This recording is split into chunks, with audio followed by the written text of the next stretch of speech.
Wong ape buah utang tanggane iku keramat apane? Sing kono ngawur ngawur sowan tirang. Meriang mulai syariat ngadepi wong hakikat napa? Mulane jogeman dadi wong syariat sing ngene iku bahaya. Nah kula mboten ngarah. Sampai dadi wong syariat sing ra keramat. Bahaya sekali itu bagi perjalanan agama. Kalau sering ketemu kiai-kiai yang terkenal keramat di juaduk tiang-tiang hakikat. Ditantang kocok-kocok kalau wani, nah tantang aku tetap rawani kok. Mikir deh. Karena orang yang sama-sama ke jalur hakikat tetap punya alamat, tetap wonten simahum fi wujuhi min atsari sujud. Cara pandangnya mesti sama. Kalau nanti ketemu murid, ya artinya yang ikut aliran Siti Jenar, dia ada sholat, ada apa, hidup di satu tempat gitu. Padahal dia bisa baca ihya. Dulu pernah mondok di Mekah, pernah di Irak. Itu ya meresahkan para kiai. Kemudian sebagian mereka minta saya suruh ketemu. Ya hasil kalau ketemu. Ketemu pertama gitu. Jenengan Gus Ba. Tapi zaman roh jenengku teu pernah tak arani muka sapa. Nggih biasa mawon. Kula ora usah kenal jenengan nggih kenal. Dadi kula biasa mawon. Lah niku pernah ngajari ajaran. Lah Gus ning donya tak enteni mau turun ngenteni mati ngono Gus kok repot. Ijaban kula terus enak. Sampai sare wong hakikat wong ngenteni mati barang. Ya mati wis saiki iku. Selasa ngenteni saiki padha-padha wis napa? Wis mati. Ya saiki wis padha-padha wis urip. Wis padha kabeh. Nah cara ilmu hakikat kan terus sama semua. Napa? Sama semua. Tadi makanya itu tadi. Kalau baleni malih logika hakikat itu begitu ya. Roh itu ditiupkan oleh Tuhan ke kita. Kemudian roh karena ikut alam fisik, alam jasad, roh ngalami yang kita alami. Nggih.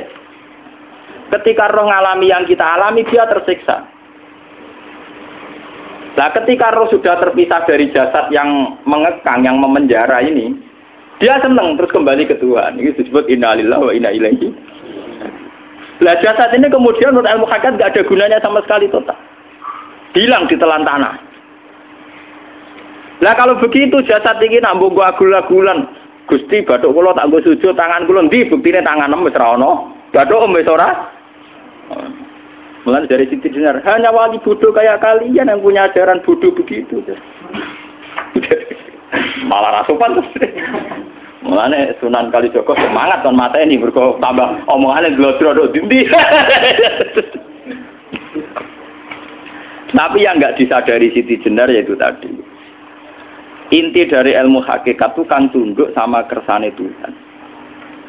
Kalau sudah tunduk pada kersane Tuhan, kalau kersane Tuhan roh kita harus di jasad. Dan wujud jasad kita ini juga karena kehendak Tuhan. Kenapa yang wujudnya jasad yang karena kehendak Tuhan engkau ingkari? Sementara wujudnya roh tidak kamu ingkari. Toh wujudnya jasad ya bi iradatillah wa bi masyiatillah. Wujudnya roh ya bi wujudit bi masyiatillah wa iradatillah. Harusnya fungsi jasad juga harus kamu akui toh Siti Jenar. Wong sekarang kita punya jasad ya bukan karena kita, karena kehendak Allah. Kenapa kamu ingkari? Berarti kamu ingkari kehendak meneng Siti Jenar.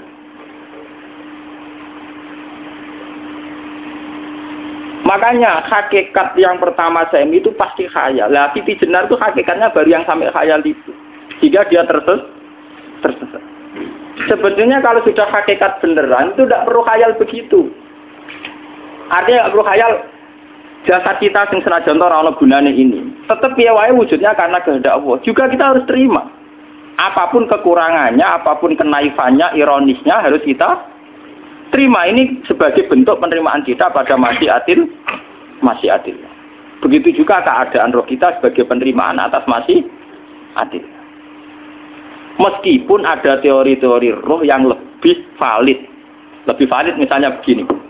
Kanjeng Nabi itu suatu saat ininya terputus karena perang Uhud. Itu Kanjeng Nabi dia dolanan drijine ini. Napa cara niki napa jari jemari ini Nabi putus. Iki dolanan. Jadi Nabi sendiri kadang sering ngajarkan ilmu hakikat. Hal lagi illa usbun udmiyat wa fi sabilillahi ma lafitu. Kowe ora trimo fisik, bentuk fisik jari jemari sing ditebir berdarah. Tapi nak kue fisabilillah ayo wis balik ning habitatem. Sehingga kenapa para sahabat itu ketika dicincang, ketika putus tangannya, putus kakinya, sahabat yang usul ke ilmu hakikat itu malah senang. Karena jasad kita ini kan ila sabilillah menuju jalan Tuhan. Sekali dia sudah terluka fisabilillah itu sudah menemukan formatnya. Cara teori Cina bisa menemukan formasinya. Paham gitu? Orang kok malah ngeluh itu berarti goblok nak ngeluh, paham tak? Paham ini apa? Jadi, makanya Nabi ngertikan ya itu sudah ketemu formatnya. Ketika rohnya para syuhada nanti kembali ke Tuhan ya ketemu formatnya lagi. Itu disebut wala taqulu lima yuqtalu fi sabilillahi amma. Dia tidak mati sesuai formasi awal, yaitu roh kembali ke Tuhan dan jasad ikut mengawal. Nah itu Nabi kadang ya pakai ilmu hakikat begitu. Mulane kula bolak-balik matur, kula niku nggih mulai umur 20 tahun napa pinten. Kula ngateni nggih gadah penyakit dan ekstrim penyakit saya. Sampai saat ini kula nak ngobatno ndak lebih 50% nggih karena saya tetap berpikir. Misalnya cara syariat kan berubah, tapi cara hakikat apa betul keberadaan saya di alam ini penting. Sehingga aku kepengen urip tak bela-belani ngantek endak atusan juta. Jangan-jangan penting mati ikuti bang uripku. Lah nak ngono lha apa tak bela-belani entek atusan juta. Jadi misalnya kita berobat ya mau ya dari nabi kan berobat ya berobat. Pokoknya kita Islam kan mau geruda-gerudu kadang orang paham. Sekali kamu mengamati dengan sisi hakikat. Coba sekarang sampean pikir, coba sekarang nggak pakai logika hakikat, pakai logika syariat saja. Saya ini misalnya asetnya 10 juta, misalnya, saya punya aset 10 juta. Tapi misalnya aku rugi nawar atau dipengaruhi di masa depan sama nih, kalau kan soalnya cara teori di masa, misalnya kulo rugi, artinya kere di duit 10 juta aset. Tujuan saya sembuh kan supaya aku iso sembuh sehat, engkau iso kerja untuk anak. Tapi karena saya sakit nanti operasi tidak 10 juta. Operasi ndak 10 juta. Wong aku urip era mesti iso marisi anak. Apa meneh nek dhuwit 10 juta tak ada gue berobat malah jelas ra iso marisi. Lah nek ngono penting matiku ya dibanding 10 juta. Karwan iso diwaris langsung. Sementara nek aku mari dibiayai 10 juta rong mesti mari 10 juta mesti entek. Artinya tidak ada jaminan kalau berobat itu secara visi ke depan lebih baik. Soalnya malah ngentekno donya enggak jelas akibat positifnya. Misalnya tetap lumpuh, duit teori loh, Bapak artinya apa? Teori hakikat tetap lebih benar bahwa hidup itu tidak ada artinya, semua itu tidak ada artinya. Berobat apa enggak berobat semuanya tidak ada arti. Teori loh gini. Sehingga kalau kita tengah-tengah aja tengah-tengah, kados kula misalnya loro nggih berobat.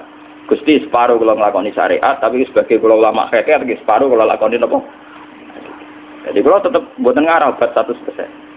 Tapi orang Arab berobat wong kula tiyang napa? Syariat. Tapi memang faktanya itu begitu. Cara Kanjeng Nabi kadang Kanjeng Nabi berobat. Kadang Kanjeng Nabi wis nikine tercincang dige guyonan. Wa laki illa usbu'un utwiyat ke ora putri sing gak melok-melok. Nah, bukti bahwa jasad ini begitu tidak penting. Kayak Sayyid Hamzah. Mula Sayyid Hamzah nganggep wahyu bentone ra karuan. Kalau teori Siti Jenar itu benar, teori Jalaluddin Rumi benar teorinya ya orang kok rasolate lho nggih, maksudnya kok nganut rasolate. Benar cara analisis roh. Ketika Sayyid Hamzah dinyatakan mati oleh manusia, oleh hukum manusia dinyatakan mati karena dia sudah tidak bergerak. Dalam teori hakikat kan rohnya Sayyid Hamzah sudah fi khawasili tuyurin khudrin. Rohnya sudah diambil Tuhan, tidak mati. Paham ya? Ketika rohnya Sayyid Hamzah sudah diambil, jasad ini sudah tidak punya rasa. Sekarang secara syariat kasat mata kita tahu, wong jasad nak diinfus, saya di sayat-sayat dioperasi ora kroso. Apa meneh saiki ruhe wis bisa. Lha ya jasad itu cek gampange, dioperasi dibius saja terus tidak kerasa. Apalagi rohnya sudah diambil. Nah saiki bayangkan, ketika Sayyid Hamzah itu sudah di atas, niku kira-kira delok wahsi ra wong bentuk. Lho wong kok baca igabus. Ketika jasad benar-benar tidak penting, kemudian jasadnya Sayyid Hamzah kan dicincang oleh wahsi. Ketika rohnya sudah diambil kan Hamzah tidak merasakan. Berarti Sayyid Hamzah guyu-guyu wahsi. Wahsi cek bentuk nih gabus dicincang. Paham ya? Lho niki tenan. Artinya ketika pandangan manusia iba kepada Sayyid Hamzah karena dicincang, dimutilasi oleh wahsi. Wahsi tidak mengalami Pak Sinten, Sayyid Hamzah tidak mengalami apa-apa karena rohnya sudah bersama Tuhan. Dan iso wae Sayyid Hamzah malah guyu-guyu wahsi. Cek gobloke. Gabus kok dicincang. Lah nak ngono rak mirip, makanya nggih. Dalam hal ini itu dalam teori roh itu sebetulnya Siti Jenar tidak sesat dalam teori roh. Tapi jangan katakan itu penemuannya Siti Jenar. Siti Jenar itu terlambat. Sebelum itu ada Husain Al-Khallas, sebelum itu ada Jalaluddin Rumi, sebelum itu juga ada sahabat, ada nabi.